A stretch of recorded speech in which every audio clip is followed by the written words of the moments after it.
Hola, muy buenos días a todos. Los saluda Daniela Huelvas, coordinadora editorial de la Fundación Gabriel García Márquez para el Nuevo Periodismo Iberoamericano.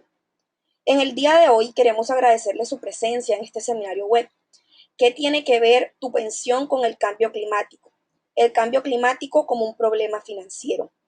Esta es la última de las 3 charlas que organizó la FNPI en alianza con el Fondo Mundial para la Naturaleza, WWF, en el marco de la Cumbre de Cambio Climático COP22. Los diálogos web realizados tienen un común denominador: la llamada descarbonización de la economía, es decir, la transición del carbono, petróleo y combustibles similares a favor de energías más sostenibles.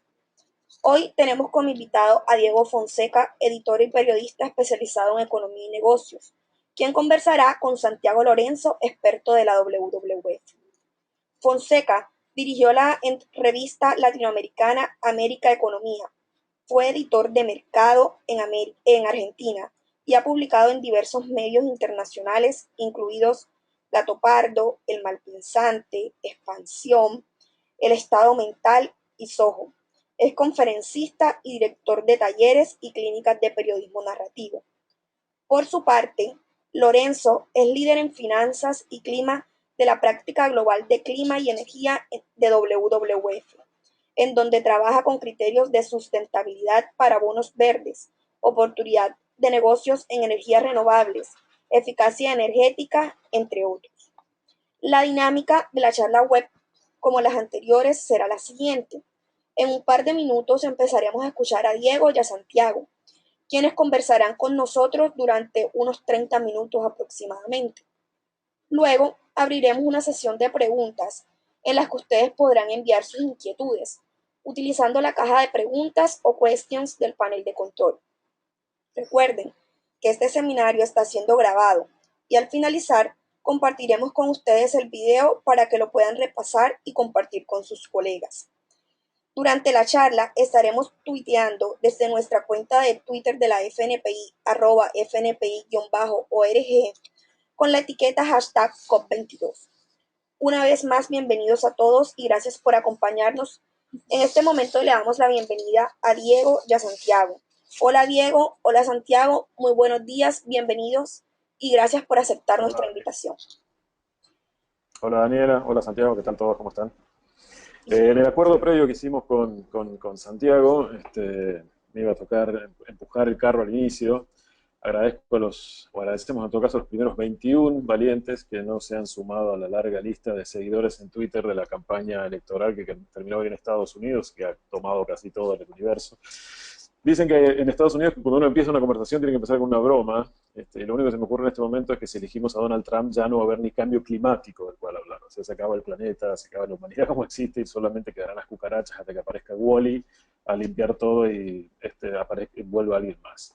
Eh, la charla, como la conversamos con Santiago, va a ser básicamente, perdón, con Lorenzo, de sacarte, con Santiago, perdón, va a ser una conversación, en todo caso, y a partir de eso después abrimos a preguntas. El otro día hablaba con un colega diciéndole que me da la impresión de que los lagartos de la Florida valían más que la humanidad, porque en todo caso más que los seguros de accidentes de las piernas de Lionel Messi, de Cristiano Ronaldo y de Gareth Bale, y no era un chiste en sí mismo, aunque parezca, porque en el 2015 un solo grupo de aseguradores emitió más de 1.500 millones de dólares ante la eventualidad de que una catástrofe ambiental, básicamente un huracán, se llevara puesto los Everglades, donde todo el mundo sabe, retosan, crecen, comen, asustan los lagartos de la Florida. Y solo por curioso me puse a ver que esa determinación aseguradora, ese intento por tratar de que el cambio climático no barra con todo, valía 7 veces más que las piernas de estos tres tipos, Messi, Ronaldo y Bale en simultáneo, y solo considerando las de Messi, los cocodrilos que bordean Miami valen 30 veces más que la mejor zurda del planeta. La comparación es un poco agresiva, no sé, pero sirve en todo caso para llamar la atención, porque las industrias de seguro y los fondos de inversión, los fondos de pensión que participan del negocio de seguros y de inversiones globales, que invierten en todo el mundo, tienen bajo el foco los riesgos ambientales porque son jugadores, valga el juego de palabras, importantes en 3 áreas donde el calentamiento global es crítico: agricultura, porque los regímenes de lluvias y de sequías están cambiando y seguirán cambiando el modo en que cultivamos y producimos. Bienes raíces, nada más piensen en el impacto del ascenso del mar en las playas y en las ciudades y en las naciones que viven del turismo, están construidos a la vera de ríos o de mares, como New York, por ejemplo. Y en infraestructura, porque bueno, es obvio, caminos, puentes, puertos y aeropuertos van a ser afectados por eventos climáticos sustantivos más o menos drásticos. El desastre ambiental al final del día afectará significativamente a estas industrias y naturalmente desde que los fondos de inversión forman parte de esas industrias, también en nuestras pensiones. En el 2006, en un reporte que escribió para el gobierno del Reino Unido Sir Nicholas Stern, que fue economista jefe del Banco Mundial, había dicho que el cambio climático era, y lo cito, la mayor falla del mercado en la historia. Según Stern, sin ser atacado, el cambio climático iba a costar un quinto, un 20% del Producto Bruto Mundial. Y tratado a tiempo, en ese momento, 2006, apenas el 1%. Por supuesto que esto es una ironía porque ese 1% es en sí una suma que suma y suma billones de dólares. Ahora, tengo la impresión, y en todo caso, Santiago, podremos conversarlo o lo planteo como disparador, que el problema no es central o no es tan central en la agenda latinoamericana, excluido algunos países puntuales, pienso en Costa Rica, por ejemplo, en este momento, o algunas estrategias secundarias en países más o menos importantes o los más importantes, como la industria forestal en Chile, la minería en varias naciones de la región, sobre todo por la presión de la explotación de minas a cielo abierto.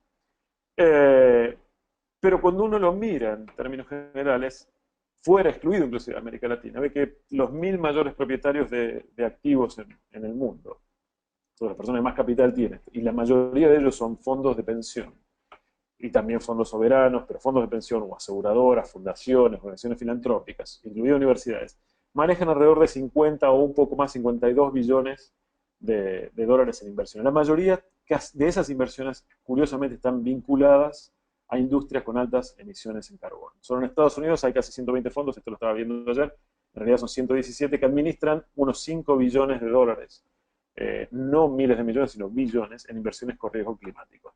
Con lo cual, digo, como punto de introducción, Santiago, digo, a ti como experto te planteo el tema.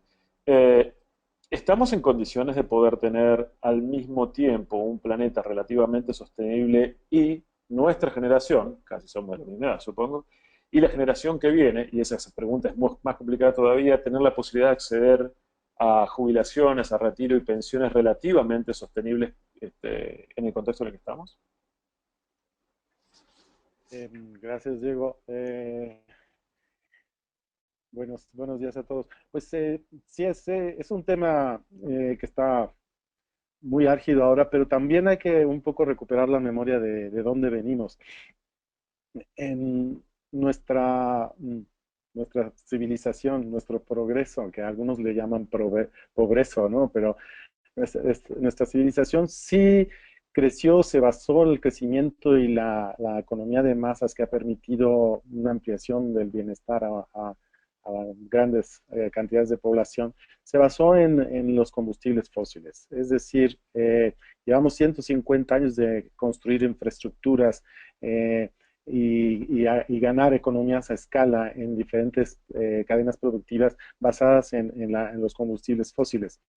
Cambiar eso de la noche a la mañana no es fácil. Claro que de la noche a la mañana no es cierto. Llevamos ya cerca de 30 años hablando de cambio climático, pero claro, no solo es el amarre de infraestructuras y las tendencias inerciales institucionales, sino hay complejos intereses muy poderosos. Veamos la lista Forbes y dentro de las 100 empresas principales serán 70 que están fuertemente ligadas a los intereses de fósiles. Después, aquellas que aparentemente no están ligadas, resulta que en el board de directores están los mismos que están en las empresas de combustibles fósiles. Es decir, el poder económico de estas empresas ha crecido durante 150 años y sus intereses están en todos lados. Su cabildeo se sabe que es solo en Estados Unidos las empresas de combustibles fósiles han gastado varios cientos de millones de dólares en promover sus intereses y de retardar la acción climática. Entonces, yéndonos a los inversores institucionales que comentas, sí, afortunadamente, eh, hay diferentes tipos de inversores y los inversores institucionales, como tienen compromisos fuertes a largo plazo, porque no todo el mundo se jubila mañana, sino hay diferentes años de jubilación, diferentes camadas y por tanto de diferentes responsabilidades. Ellos sí pueden ver en inversiones a largo plazo.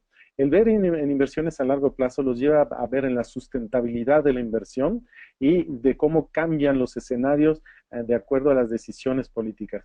Las decisiones políticas se han estado tomando tímidamente, por lo que decíamos, hay intereses muy fuertes frenando una acción más radical para atender el cambio climático, pero aún así se están llevando a cabo y eso está perfilando nuevos horizontes económicos. Entonces, estos inversores institucionales van viendo qué tipo de activos a 15, 20 años van a tener un valor, si no al menos constante, si no al menos más positivo, por lo menos constante. Y en ese sentido, el cambio del perfil energético, el cambio de perfil en transporte que está sucediendo, porque sí está sucediendo, inclusive los escenarios más conservadores de la Agencia Internacional de Energía nos demuestran que las energías renovables van a tomar un nicho de mercado de aproximadamente el 50-70%, que es muy, muy por arriba del 25-30% que andamos ahora. Entonces, esa certidumbre de que viene un cambio les da una base para cambiar su perfil de portafolio. En adición a eso, muchos fondos de pensiones tienen como asamblea a sus pensionistas y los pensionistas no solo están viendo yo quiero más dinero o quiero tener el mismo ingreso al menos cuando me retire, sino también están viendo en qué mundo se van a retirar. Es decir, un mundo de caos climático, por lo que tú decías, por los impactos en las cadenas de alimentos, de producción de alimentos, por los impactos en los bienes inmuebles o las infraestructuras, va a ser un mundo mucho más inestable monetariamente y por tanto el dinero que tú recibas tiene mucha más vulnerabilidad, tiene mucho más riesgo. Entonces, ellos están iniciando esos cambios en sus mandatos, ya hay, sobre todo los países nórdicos en Europa son los principales que están moviéndose. La International Trade Union Confederation, que es el organismo de coordinación internacional de los sindicatos, ya tiene el tema de cambio climático y la presencia de sus representantes en los directorios de los fondos de pensiones tiene como estrategia también atender el cambio climático y buscar portafolios de inversiones coherentes con ello. A nivel de América Latina, bueno, pues ahí ya vamos a entrar un poco más en la siguiente etapa, pero básicamente nos estamos moviendo muy, muy lentos. También tiene que ver con que los fondos de pensiones en general están en crisis y no solo eso, los sindicatos que podrían también ejercer un tipo de presión similar a los sindicatos nórdicos también están un poco desorientados ante una serie de cambios económicos. Pero bueno, te paso el micrófono. Bárbaro. Dos cosas que mencionaste recién me llamaron la atención, digamos, veo una perspectiva optimista de tu lado, yo no es que no comparta, pero sí soy un poquito más escéptico en cuanto a los tiempos posibles para que se den. Digo, hay cambios, eso está claro. Los Rockefeller, que han sido inversores petroleros toda su vida, desde los tiempos de los Robert Barons, han comenzado a salir de la inversión en industrias sucias. El fondo de pensión del estado de New York, que es uno de los fondos de pensiones más grandes de Estados Unidos, pidió a las compañías alimenticias, entre ellas Conagra, que por ejemplo dejen de invertir o producir aceite de palma, porque tiene un enorme impacto en la deforestación de naciones tropicales y demás. Digo, y hay gente que uno no esperaría que esté en el negocio, no, pero esto habla un poquito, y lo está, y pone en riesgo, si se quiere, la legitimidad que tienen como voceros o daño un poco por la resistencia al cambio climático. Recuerdo ahora en este momento, digo, uno no esperaría, por ejemplo, que Noruega estuviera dentro, que es un país al que todo el mundo adora, estuviera dentro de los países que más se han beneficiado o están más beneficiando a sus propios pensionados, a sus propios jubilados, con un fondo contracíclico construido en base a regalías de petróleo, esto es, en base a contaminar a los demás, le doy más vida a mis pobres ancianitos noruegos. De hecho, no solo porque me con Noruega, hace poco The Guardian reportó que el Fondo de Pensión de Naciones Unidas tiene alrededor de 100, 110 millones de dólares invertidos en industrias sucias, y los fondos de pensión de Canadá igual, uno de los países más cool, cuyo primer ministro es el muñeco del pastel de boda de medio planeta, tampoco ha movido un solo pelo para salirse de industrias intensivas en carbón, en inversiones en carbón, ni que hablar.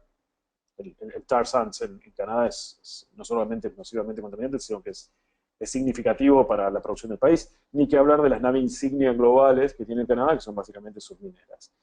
La lista de los que no hacen nada es larga. Fondos de inversión en Medio Oriente o basados allí. Suiza, que acepta recursos de cualquier lado sin poner un freno en las cuentas bancarias, aquel dinero que venga de industrias contaminantes o no. Fondo de pensión en Sudáfrica, el mayor fondo de pensión de los maestros también tiene inversión en industrias sucias. El fondo de pensiones holandés tiene inversión en industrias sucias. Hay 25 fondos estatales de Estados Unidos, de estos Estados Unidos, incluido New York y California, que tienen inversión en petróleo y demás, etcétera, etcétera. Mi punto es, y en el caso latinoamericano nos enfrentamos a un problema en que si en estos países, que la discusión es central, porque en general el cambio climático es una gran discusión de las clases medias, si queremos, o impulsada por las clases medias de los países desarrollados, en América Latina tenemos el problema de que no solo que no invertimos en medio ambiente, en el nivel que se está haciendo, sino que además nuestros sistemas de pensiones, como bien señalado, están colapsados. Nuestro mejor escenario posible es que para 2050, 83 a priori, millones de latinoamericanos no van a tener suficiente dinero, podría ser peor, eso por eso digo que el mejor escenario posible, para recibir una pensión adecuada en toda la región. Y tenemos un 25% de jóvenes que ni estudian ni trabajan, lo cual reduce la posibilidad de que haya más capitantes a futuro, el nivel de marginalidad económica es elevado, etcétera, etcétera. Entonces, mi mayor preocupación es, está bien, han entrado en conciencia muchísimos, han empezado a cambiar. Rockefeller, te felicito, saliste del mercado de industrias sucias con tus fondos de pensiones. Me quedan muchos por cambiar. Es el vaso medio lleno, medio vacío. Lo estás viendo medio lleno, yo quiero mirarlo un poquito menos medio vacío. ¿Qué podemos hacer en el caso de América Latina? ¿Qué es factible? Dame una expectativa de que en América Latina estamos haciendo las cosas bien y de que no es que exista un fondo noruego, si querés entramos en eso después, pero que hay alguien que esté introduciendo la variable cambio, reducción del impacto climático, / mejora en el sistema de pensiones, de una manera que sea sostenible. Bueno, antes que nada, pido disculpas al público por enviar una señal equivocada, porque sí, soy optimista porque, bueno, he estado trabajando en esto varios años, muchos años, y la verdad es que por primera vez en los últimos 2, 3 años empiezo a ver la luz al fondo del camino, pero es una lucecita, el túnel es muy grande, muy largo. Sí, efectivamente, las señales que hemos visto, y como tú dices, por ejemplo, la de Rockefeller es muy emblemática porque conocí al administrador del fondo y sí, fue una decisión de la familia de que la propia industria petrolera se les fue encima, pero ellos dijeron, bueno, el petróleo cuando nuestros abuelos decidieron apostar al petróleo era innovador, era detonador de procesos que vendrían a beneficiar al planeta y es lo que estamos haciendo ahora. Hemos reconocido que eso ya no es y nos mudamos, pero hubo todo mucho ruido al respecto y obvio y bien. Después el fondo noruego es el fondo soberano más grande y efectivamente todo viene el petróleo. Ahí nosotros en la campaña Seize Your Power Campaign, de hecho fuimos muy instrumentales en que sucediera eso. Publicamos un mapa en los periódicos nacionales con unas bolitas, un mapa mundi con unas bolitas del impacto de huella de carbono que las inversiones noruegas de ese fondo tenían en el mundo y cuántas veces más representaba eso de la huella de carbón de la propia sociedad noruega. Eso ayudó a que hubiera un consenso político. Empezamos teniendo buenas relaciones, obviamente, con el Partido Verde, que estuvo a bordo de esta propuesta desde el principio, pero al final hubo un consenso total, todo el espectro el político noruego estuvo a favor. Sin embargo, cuando pasó al banco que maneja, porque es el Parlamento, instruye al Ministerio de Finanzas y el Ministerio de Finanzas tiene a un banco que maneja al fondo. Cuando llegó al banco hubo una reacción de decir, esto no es tan fácil, decarbonizar nuestro portafolio. Y empezaron las discusiones, hubo un comité técnico, y al final el comité técnico llegó a decir, más que desinvertir de las industrias altamente intensivas en carbón, deberíamos engancharnos en sus asambleas y buscar que hubiera estrategias de decarbonización y eso. Ese es un debate que todavía existe en todos lados y bueno, hay unas que tienen esperanza, pero hay empresas que no tienen esperanza. Aunque te metas en el cuerpo directivo y en la decisión, pues son industrias basadas en altas emisiones y no hay alternativas, no hay sustitutos. Entonces, eso nos llevó a otro problema que va mucho en lo que comentas. Por más positivos, optimistas que podamos ser, sí existe un problema que el Bloomberg New Energy Finance sacó un reporte justo ante el éxito parcial del movimiento de Disinvest, que era la cuestión de si yo retiro mi dinero de unos activos que hasta ahora han sido muy sólidos, porque una de las cosas que tienen los combustibles fósiles es lo que decía, las empresas que se dedican a ello están en los 100 primeros lugares de Forbes, tienen unos activos con los cuales responder, activos que ya sabemos que parte de ellos pues, potencialmente no van a ser realizables, pero tienen unas cuentas en banco muy grandes, tienen activos de otro tipo, diversificación de intereses, son líquidos porque si tú no los quieres hay quien te los compre. Y en cambio el activo de la alternativa, o sea, si yo quito mi dinero, ¿dónde lo pongo? Es tan grande la industria de combustibles fósiles que la búsqueda de activos de volumen similar, que tengan básicamente los mismos atributos de confiabilidad para un inversor, son muy limitados. Y eso es el reto que tenemos de crear activos suficientemente atractivos. Y por ejemplo, las renovables. Tenemos problemas de atomización. Una de las grandes ventajas para el futuro de la humanidad de las renovables es que puede ser distribuidas, es decir, cada quien puede ser un pequeño empresario de las renovables, generar energía y todo eso. Sin embargo, a la hora de ir con inversores institucionales, pequeños proyectos inclusive una planta de solar centralizada es una pequeña inversión comparada a las inversiones que ellos están acostumbrados. Entonces, todos los costos de transacción que lleva el conglomerar activos en el volumen adecuado todavía no existen. De hecho, es un nicho de mercado para intermediarios financieros. No existen los activos suficientemente atractivos que puedan atraer la desinversión. Y eso nos lleva a la parte de Latinoamérica. Los pensionistas latinoamericanos, no los pensionistas, los managers de los fondos de pensiones tampoco tienen muchos activos locales donde tener la alternativa de inversión. Y por otro lado, nuestros gobiernos no están quitando los incentivos a las fósiles, por tanto el negocio de las fósiles en la región se sigue viendo en México, por ejemplo, la reforma energética fue más dirigida al gas que a las renovables, y es decir, se dan incentivos para explotar el gas de una manera que se ve yo como inversor, yo veo más oportunidad hoy en día en el gas que en las renovables. Entonces, eso pasa no solo aquí, no digamos Venezuela, Argentina misma está con el gas, en general la región no da los incentivos para que yo, gerente de inversiones de un fondo de pensiones local, diga, ahora veo la oportunidad de negocio aquí. Sí se ve, pero a un nivel pues relativamente reducido y no muy atractivo. En cuanto a los fondos de pensiones y la crisis que hay, que comentas, pues en América Latina. No solo es de América Latina, en todo el mundo los fondos de pensiones están teniendo el problema de que tienen responsabilidad de pagar y sus recursos están, si no frágiles, sí vulnerables a futuro, no está muy claro. Jugábamos a apostar a que el futuro era maravilloso y siempre íbamos a crecer y crecer y crecer. Ya se está viendo desde el 2008 que no.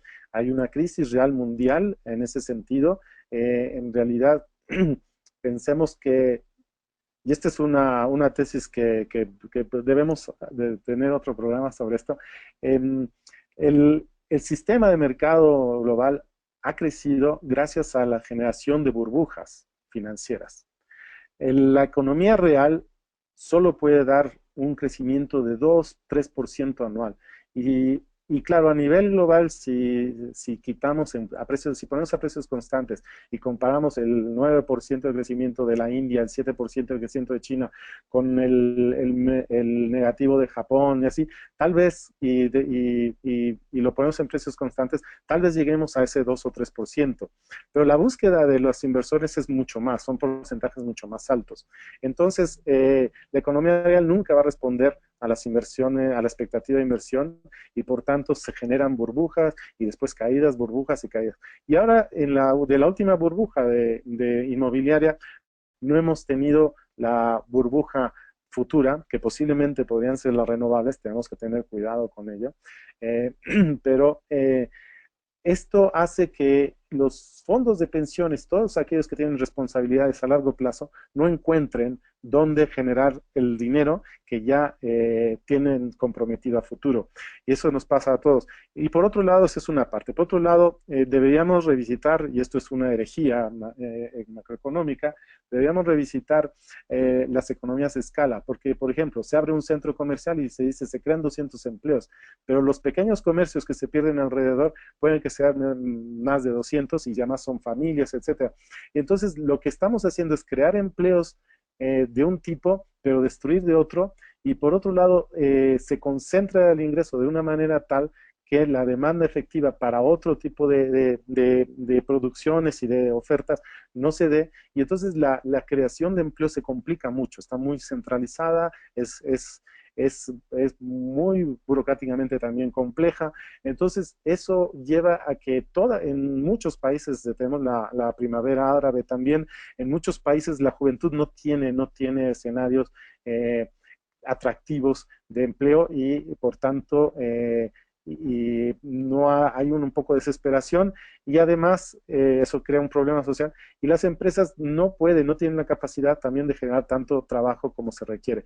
Ahí hay un problema que sí, si no tenemos a las nuevas capas empujando y trabajando, no hay los ingresos fiscales que puedan llevar a sostener los fondos del sistema de seguridad social. Eso es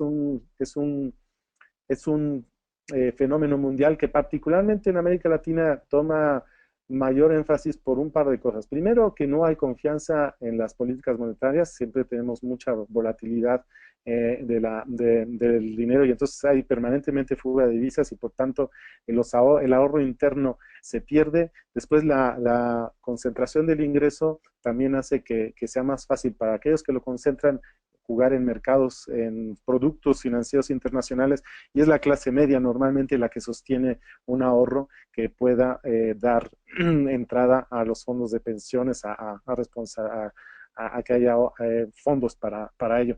Y todo, o sea, hay una crisis global en cuanto al modelo de crecimiento que impacta el ahorro y las pensiones futuras, y tiene las particularidades regionales de incertidumbre real financiera que nos lleva a que el ahorro interno realmente sea muy, muy, muy bajo.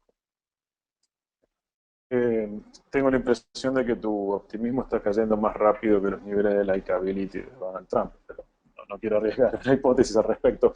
Digo, el escenario se nos abriría demasiado. Me he quedado con un par de preocupaciones. La primera es confirmar el hecho de que se nos vienen más crisis cíclicas en muy corto plazo, dado que la economía real no tiene la capacidad de producir el nivel de retornos que esperan los grandes inversores internacionales, y dado que no existe hoy ni una policía financiera internacional, ni un sistema tributario global que regule de alguna manera más o menos razonable el flujo de capitales financieros, las burbujas van a seguir. Esperemos la próxima. No sé si va a ser todavía, creo que le quedan un par de años más todavía para que sea la verde. Me parece que primero va a ser la burbuja de la deuda al consumidor en los Estados Unidos, pero ojalá que no. Vamos a ver, qué sé yo.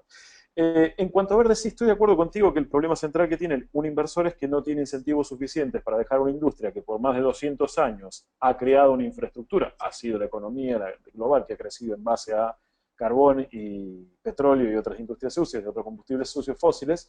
Digo, no hay incentivos por la razón de que primero hay muy pocos proyectos en los cuales vuelca el dinero, Algunos de esos proyectos, si es que se logra armar masa crítica suficiente para interesar inversores, van a ser captados primero por inversores que tengan demasiado capital para mover y que se muevan rápido y estén avisados, y por lo general no están en América Latina, sino que están en el mercado global desarrollado.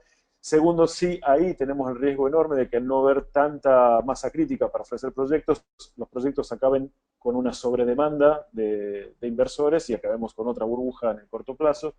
Pero igual me parece que el problema es un asunto de incentivos al final. No tanto el incentivo de si voy a invertir en esto, sino el principio del incentivo, el cambio de paradigma. Cambiar hacia una industria basada en energías limpias va a implicar en alguna medida, y esto casi no lo sé, como pedirle a Donald Trump que piense, va a implicar en alguna medida que tengamos que hacerle saber a la industria financiera global de que las tasas de retorno que existieron en el pasado no van a obtenerse en esa misma industria, o no debieran obtenerse, por los riesgos inherentes que hay a cargar otra vez con una enorme burbuja a un mercado emergente y romperlo, sobre todo cuando se supone que es nuestra última esperanza blanca, ¿no? Rescatar al planeta en base a ser estos sostenibles y sustentables en términos de producción. Entonces, el primer punto me parece que es un cambio de paradigma en los incentivos. ¿Qué expectativa de retorno voy a tener? Casi como si le pidiéramos a los fondos de inversión globales que se volvieran keynesianos. Y en alguna medida parece que es eso. Están poniendo plata en Alemania con tasas negativas, están poniendo plata todavía en Japón con tasas negativas, ponen plata para financiar infraestructura, se supone que están apostando a 30 años, en realidad creo que lo que están haciendo es como no hay otros incentivos poniendo en algo que permita el próximo salto económico en algún momento. No me quiero ir. Si cambiamos la matriz energética hacia economías basadas en renovables, el cambio no va a ser inmediato, uno. Dos, salirnos del paradigma del combustible fósil va a implicar dejar, ya está sucediendo ahora con la incorporación de tecnología, sin salirnos del mercado de fósiles, la incorporación de tecnología de la producción industrial, va a significar que enormes masas de trabajadores se queden sin trabajo, sin estar preparados para entrar a un nuevo mercado.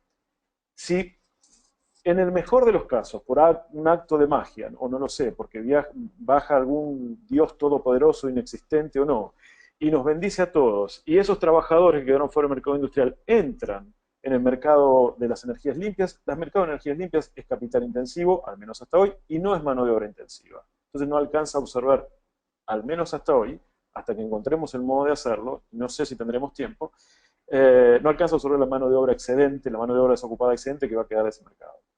Con lo cual, y con esto cierro, nos caemos otra vez en que, tenemos hoy ya serios problemas para financiar los sistemas de pensiones.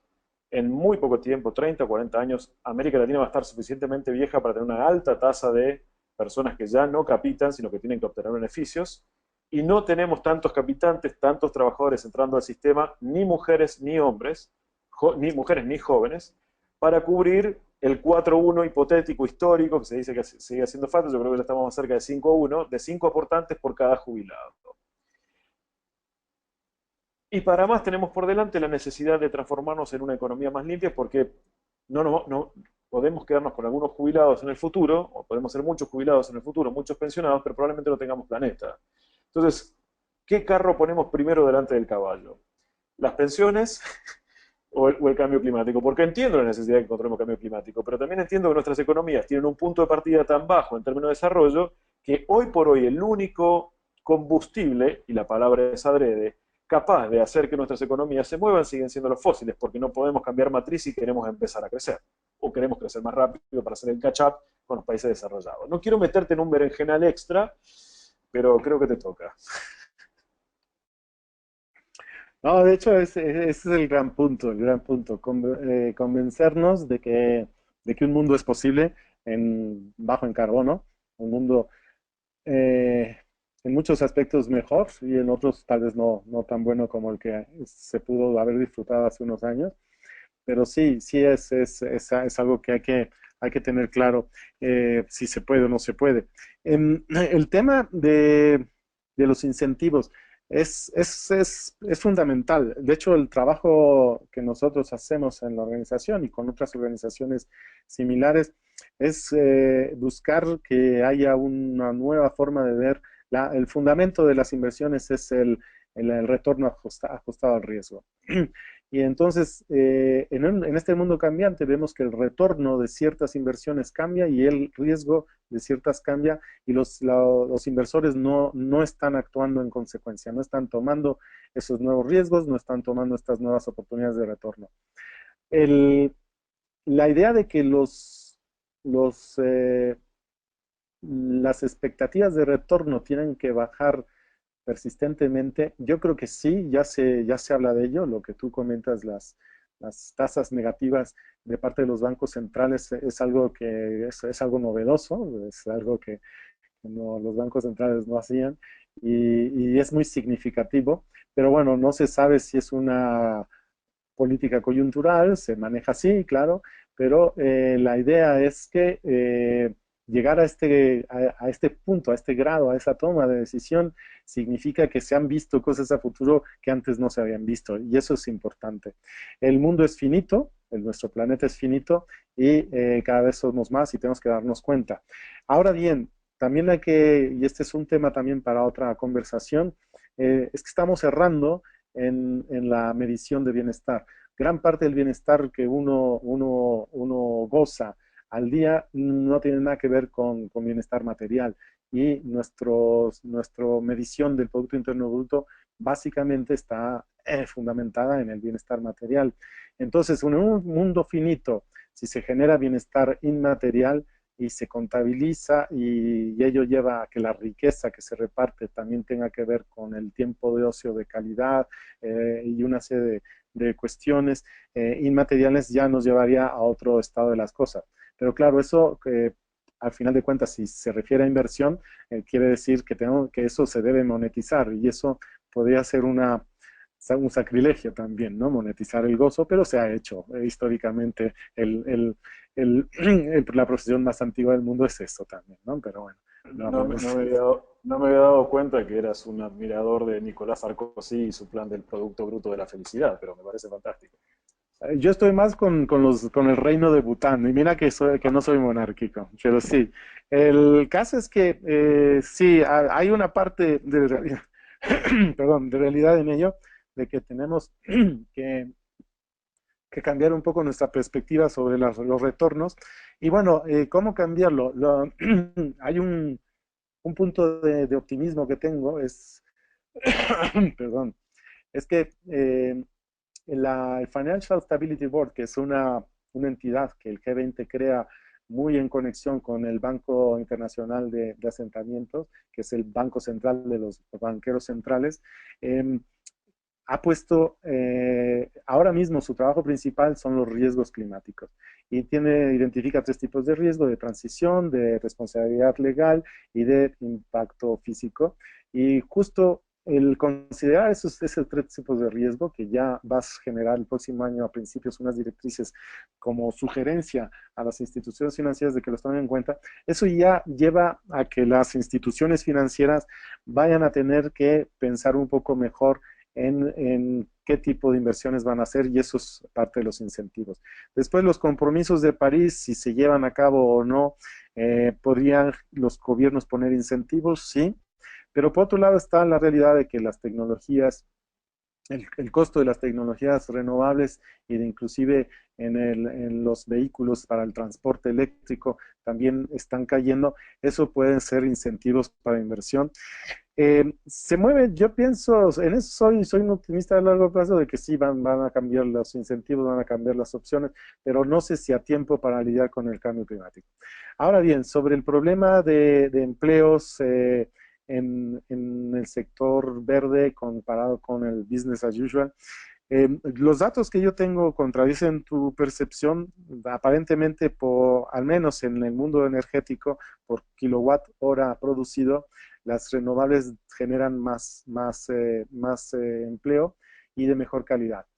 Ahora bien, es cierto, totalmente cierto, que los que se emplean en una industria no automáticamente tienen las capacidades y los conocimientos para emplearse en la otra.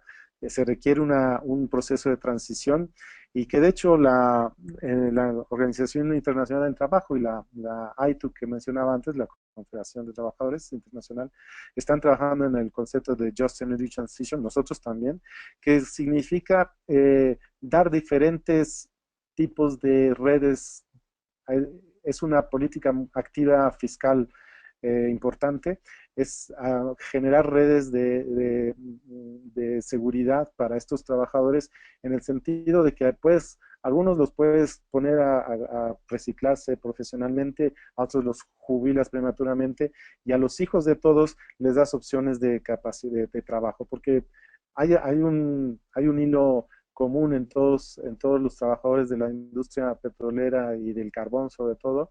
De la petrolera no tanto, la petrolera tiene altos ingresos, alguna base de trabajadores, pero hay otra que menos, y la del carbón, los mineros de carbón es particularmente sensible al cambio, y es que los mineros de carbón realmente es gente muy orgullosa de su trabajo, son gente muy fuerte, son de los sindicatos más combativos porque su vida está siempre al riesgo, no les importa tomar más riesgos, etcétera.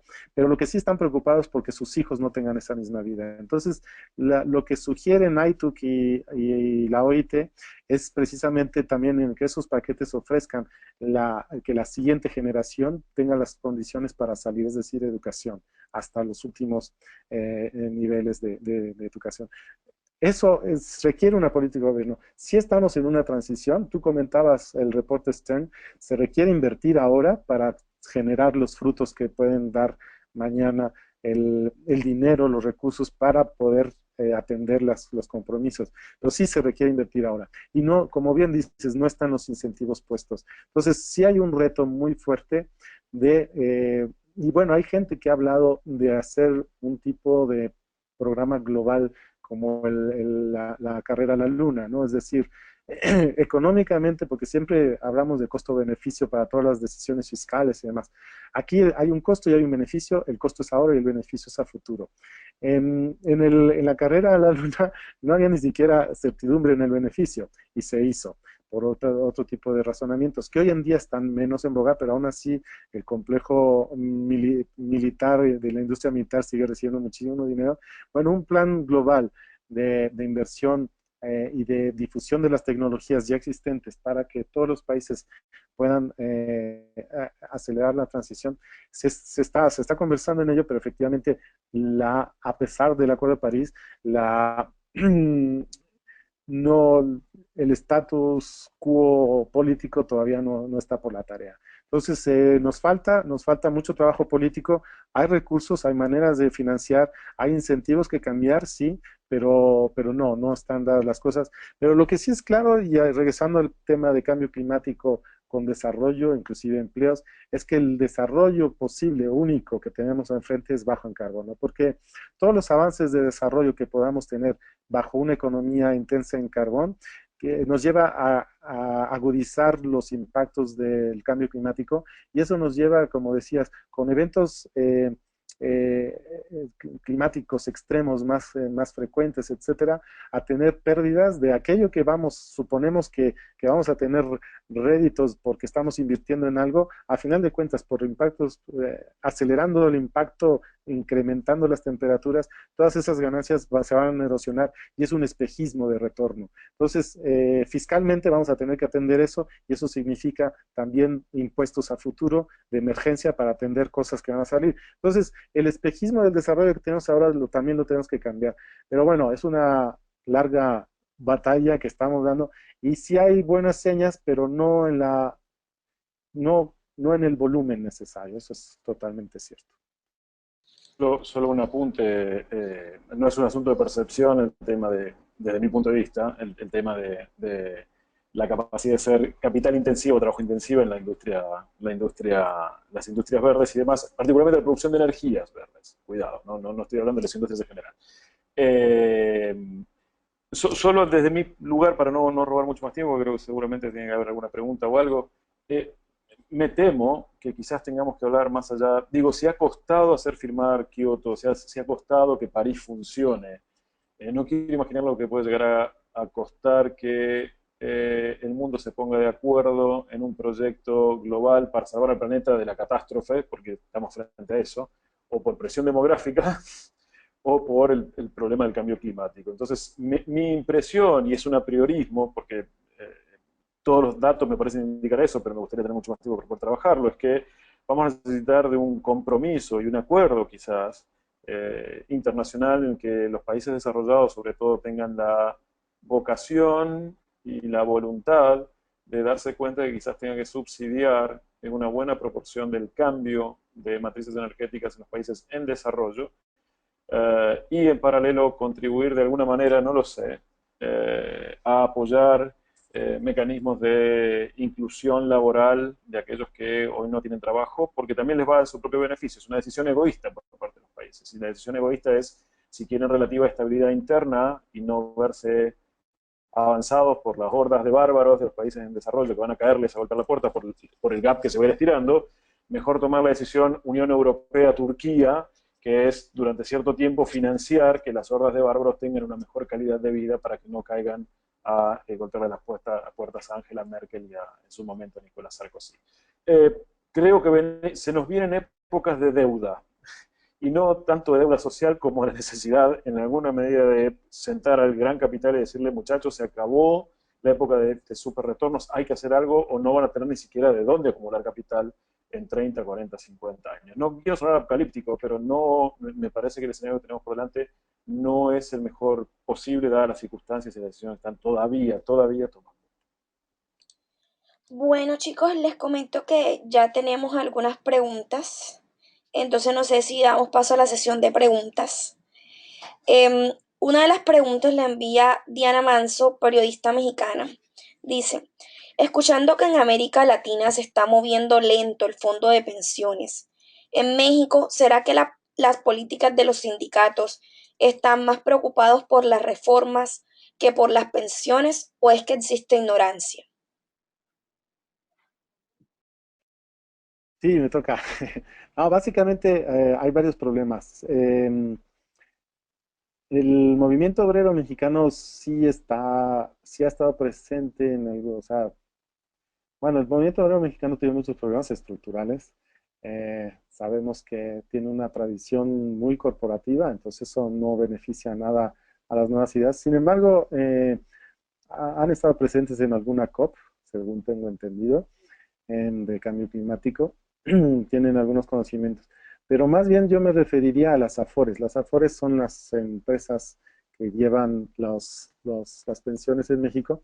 Y por cuestiones históricas de inestabilidad financiera en México, las AFORES tienen una regulación muy, muy estricta eh, en, en cuanto a qué tipo de bienes pueden invertir. Y se están quejando de ello, tienen las manos atadas. No, no se están quejando para invertir en verde, no, se están quejando para tener más opciones de invertir. Entonces, hoy en día, básicamente las AFORES invierten en bonos gubernamentales, también en Pemex, en la petrolera mexicana, pero sí es cierto que en activos que puedan considerarse un poco más riesgo, tienen limitaciones, y hoy en día las renovables en México, por ejemplo, son de riesgo, entonces no podrían ser. Pero bueno, acaba de sacar el gobierno de México un bono verde, la FINSA dos bonos verdes, el gobierno de la Ciudad de México un bono verde, el aeropuerto nuevo un bono verde. Ese tipo de inversiones podría ser, lo que pasa es que son productos nuevos y apenas empieza. Pero sí, básicamente hay un tema de regulación por el lado de las inversores de los fondos de pensiones, y por otro lado nuestros trabajadores no han sido realmente muy vanguardia en este asunto, aunque están algo al tanto. Espero que eso haya servido. Bueno, por acá tenemos otra pregunta. La pregunta es de Dance Moscú. Sudamérica, sobre todo Perú y Ecuador, sufre cada vez más los embates del fenómeno del Niño. ¿Cómo podría este fenómeno natural afectar a los seguros en América Latina? Si quieres tú. Corto y en todo caso complementamos, el experto eres tú más que yo. El primer problema que tenemos con seguro es que los costos de seguro debieran incrementarse ante la posibilidad de que exista una presunción de que el fenómeno del niño y la niña pueden agravarse en el futuro inmediato. Ha habido intentos por microasegurar a muchísimos productores, particularmente en Perú, en Bolivia y en Ecuador, a partir de ejercicios de la industria microfinanciera. Funcionaron algunos intentos, pero el mayor problema de asegurar cambio climático es la, básicamente, cualidad intrínseca de las catástrofes climáticas, que no son demasiado previsibles, al menos no en el sentido que pueden llegar. Por ende, la prima de seguro tiende a ser alta porque tiende a cubrir demasiado del costo posible del riesgo, ¿sí? Y en el caso particular de estos países, Ecuador, Perú, Bolivia, donde tienes una enorme cantidad de microproductores, productores muy pequeños, el costo de prima es demasiado alto, es un desincentivo para entrar dentro del proceso. Entonces, lo que terminas encontrándote es que hay buena voluntad de la industria financiera, inclusive la industria en la base de la pirámide, por financiar proyectos de seguros para cubrir riesgo climático, pero el costo todavía sigue siendo demasiado elevado. Ahí paro. Santiago. Sí, sí, complementando, es en general en Perú y Ecuador y como en muchos países, la actividad agrícola está muy atomizada, es el actor, el agente económico, el cultivador, el agricultor, no tiene ni el conocimiento ni la capacidad de los seguros. Entonces, hay iniciativas gubernamentales muchas veces para hacer seguros apalancados con dinero fiscal. Eso ayuda un poco, pero evidentemente ante el crecimiento del riesgo y la, la frecuencia de suceso de estos eventos, los costos del seguro suben.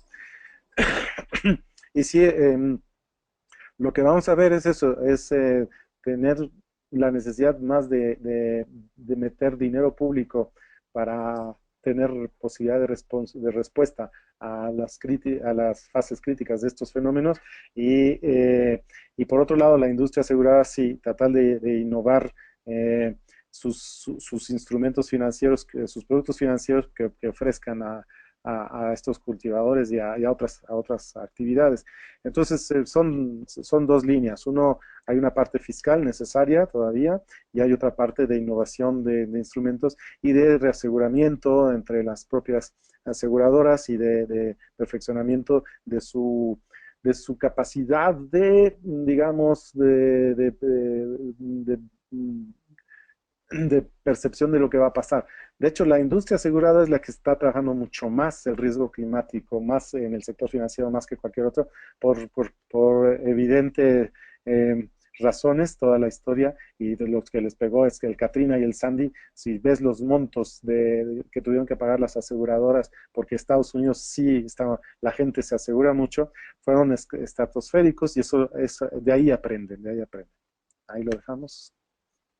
Bueno, ya como se nos está acabando el tiempo, vamos a hacer una última pregunta.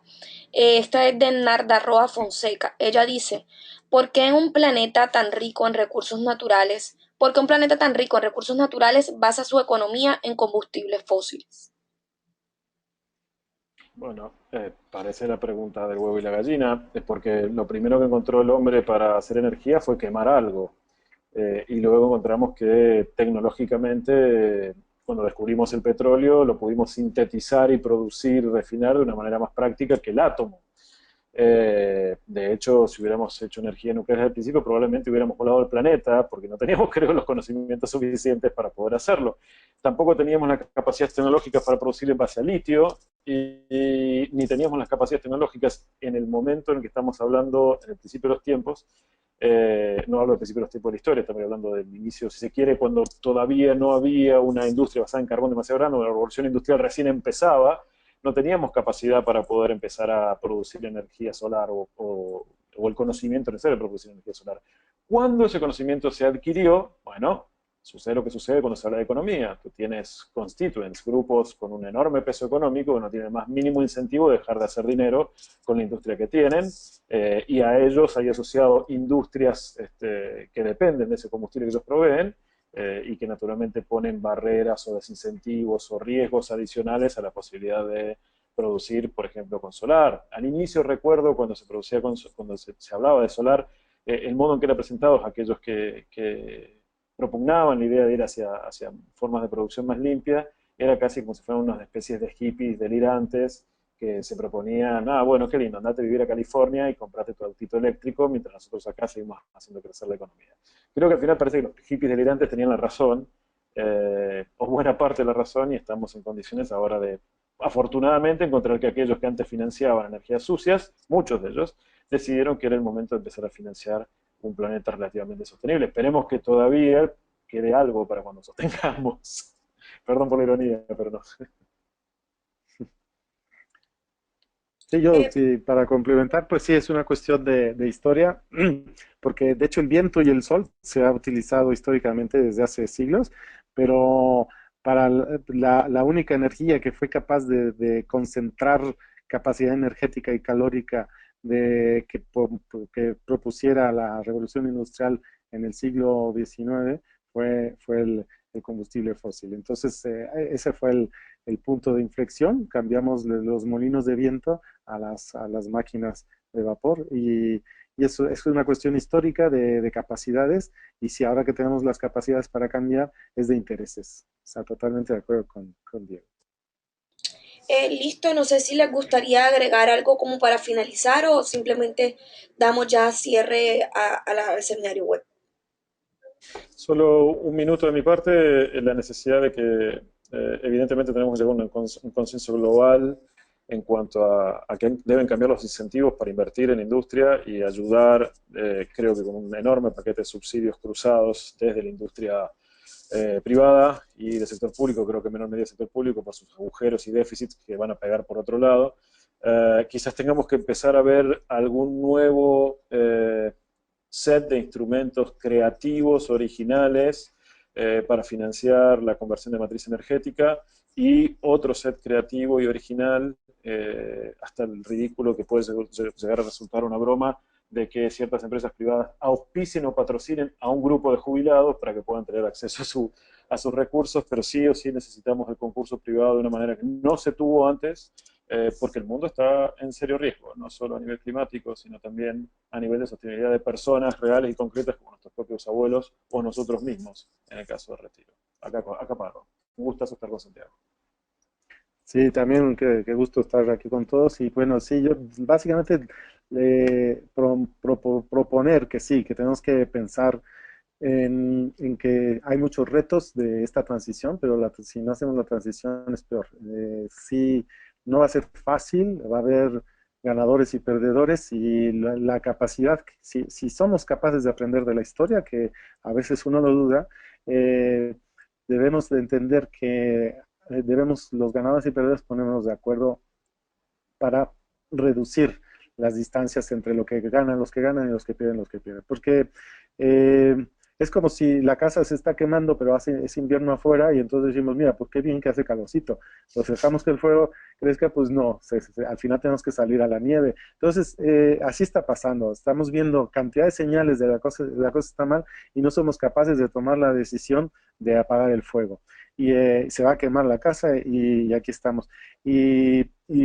Claro, gozando del pequeño calor.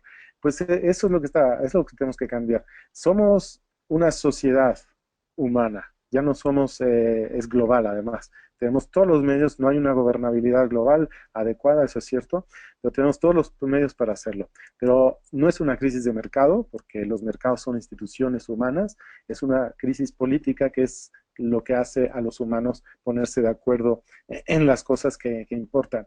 Entonces, sí es un trabajo político, los financieros responden a señales, eso no va a cambiar en el corto plazo, pero las señales sí tenemos las posibilidades y las capacidades para cambiar esas señales y es a lo que tenemos que abocarnos. Y es una cuestión de vida o muerte, no para todos, o sea, no va a desaparecer la humanidad en 100 años, pero sí se pone la cosa más crítica y con los conflictos más agudos entre humanos. Entonces, yo creo que sí es cosa de tomar decisiones ya. Eh, tenemos las capacidades, hay voluntades, pero bueno, todavía tenemos que identificar dónde están los obstáculos y atenderlos adecuadamente. Y bueno, eso sería todo. Mucho gusto Diego, mucho gusto Daniela y a nuestros que algún momento llegaron a ser 36 escuchantes, pues muchas gracias por la atención y cualquier cosa, correo electrónico es lorenzo@wwf.mex.org. Ahí estoy yo por si necesitan alguna aclaración a aquellos que no dimos entrada a sus preguntas.